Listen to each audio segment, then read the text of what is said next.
Genesis chapter 21. Yahweh visited Sarah as he had said, and Yahweh did to Sarah as he had spoken. Sarah conceived and bore Abraham a son in his old age, at the set time of which God had spoken to him. Abraham called his son who was born to him, whom Sarah bore to him, Isaac. Abraham circumcised his son Isaac when he was 8 days old, as God had commanded him.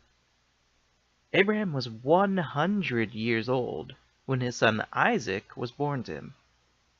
Sarah said, "God has made me laugh. Everyone who hears will laugh with me." She said, "Who would have said to Abraham that Sarah would nurse children? For I have borne him a son in his old age." The child grew and was weaned. Abraham made a great feast on the day that Isaac was weaned. Sarah saw the son of Hagar the Egyptian, whom she had borne to Abraham, mocking. Therefore she said to Abraham, "Cast out this servant and her son, for the son of this servant will not be heir with my son Isaac." The thing was very grievous in Abraham's sight, on account of his son. God said to Abraham, "Don't let it be grievous in your sight because of the boy, and because of your servant. In all that Sarah says to you, listen to her voice. For your offspring will be named through Isaac. I will also make a nation of the son of the servant, because he is your child." Abraham rose up early in the morning, and took bread and a container of water, and gave it to Hagar, putting it on her shoulder, and gave her the child, and sent her away. She departed and wandered in the wilderness of Beersheba. The water in the container was spent, and she put the child under one of the shrubs.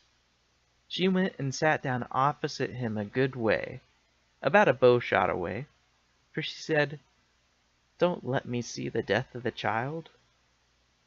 She sat opposite him and lifted up her voice and wept. God heard the voice of the boy. The angel of God called to Hagar out of the sky and said to her, "What troubles you, Hagar? Don't be afraid, for God has heard the voice of the boy where he is. Get up, lift up the boy, and hold him with your hand, for I will make him a great nation." God opened her eyes, and she saw a well of water. She went, filled the container with water, and gave the boy a drink. God was with the boy, and he grew. He lived in the wilderness, and as he grew up, became an archer.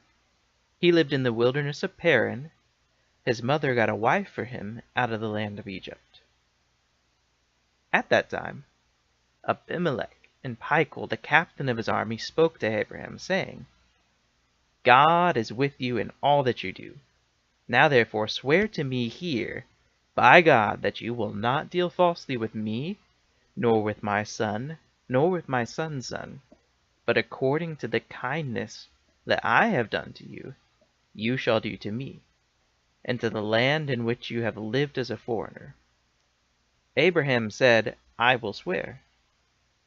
Abraham complained to Abimelech because of a water well which Abimelech's servants had violently taken away. Abimelech said, "I don't know who has done this thing. You didn't tell me, and I didn't hear of it until today." Abraham took sheep and cattle and gave them to Abimelech. Those two made a covenant.